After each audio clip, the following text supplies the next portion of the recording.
তুমি কি চাইছো তোমার পারমিশন ছাড়া তোমার মোবাইলের কোনো অ্যাপ্লিকেশন সে খুলতে পারবে না বা দেখতে পারবে না, বা তুমি চাইছো তোমার মোবাইলের এমন কিছু অ্যাপ্লিকেশন আছে তুমি সম্পূর্ণ প্রাইভেট রাখতে চাইছো বা লুকিয়ে রাখতে চাইছো, তাহলে এই ভিডিওটা তোমার জন্য।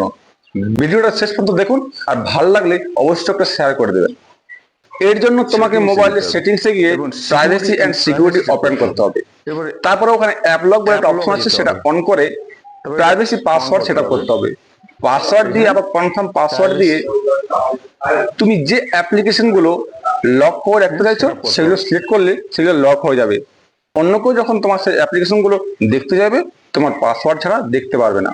দ্বিতীয়টা হলো, তুমি চাইছো তোমার মোবাইলের কিছু অ্যাপ্লিকেশন সম্পূর্ণরূপে লুকিয়ে বা হাইড করে রাখতে, আবার ব্যাকে গিয়ে অ্যাপ লকের নিচে হাইড অ্যাপ বলে একটা অপশন আছে, সেটা ট্যাপ করতে হবে।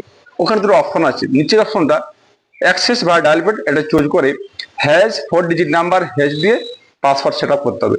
তারপর তুমি যে অ্যাপ্লিকেশন গুলো সম্পূর্ণ লুকিয়ে বা হাইড করে রাখতে চাইছো সেগুলো সিলেক্ট করলে সেগুলো হাইড হয়ে যাবে। এরপর তুমি যখন সেগুলো দেখতে চাইবে ডায়াল প্যাডে গিয়ে has 4 digit number hash dial করলে সেগুলো শো করবে।